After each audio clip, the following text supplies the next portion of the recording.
చేసి జాయిన్ చేసాం. అంటే ఇప్పుడు జాయినింగ్ జస్ట్ ఎల్కేజీ యూకేజీలో జాయిన్ చేయడానికే మనం పిల్లలకు అప్పు చేస్తామంటే రేపు వాళ్ళు హై స్కూల్ కాలేజ్కి వెళ్ళే టైంకి ఎలా ఉంటుందో ఊహించుకుంటే పిక్చరు చాలా భయంకరంగా ఉంటుంది.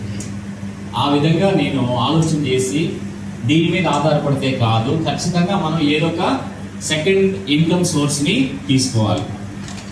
ఏం చేయగలుగుతాను సెకండ్ ఇన్కమ్ సోర్స్ అని ఆలోచించి ఓకే సో వెతుకుతున్నాను. ఒక బిజినెస్ చేయాలి.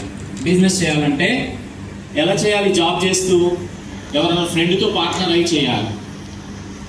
ఏం చేయాలో నాకు తెలియలేదు, పైగా డబ్బులు లేదు అసలు బిజినెస్ చేయాలంటే.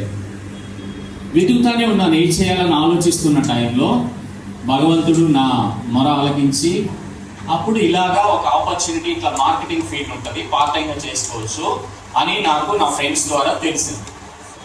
నెట్వర్క్ మార్కెటింగ్ అనే ఒక విధానం వచ్చింది, దానిలో పెట్టుబడి లేకుండా చేయొచ్చు అని అంటే నా ప్రాణం లేసి వచ్చి అప్పుడు దాని గురించి ఎంక్వైరీ చేయడం స్టార్ట్ చేశాను. సో అప్పుడు కొత్తగా మార్కెట్లోకి హిందుస్థాన్ లీవర్ లిమిటెడ్ అనే కంపెనీ వాళ్ళు మార్కెటింగ్ డివిజన్ని, నెట్వర్క్ మార్కెటింగ్ డివిజన్ని స్టార్ట్ చేశారు. అది మంచి కంపెనీ, బ్రాండెడ్ కంపెనీ అని ఇంకా దాన్ని నమ్మి స్టార్ట్ చేశాం.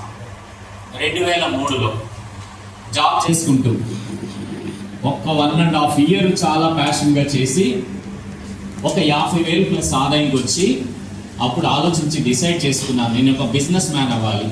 జాబ్లో లైఫ్ లేదు. ఈ చిన్న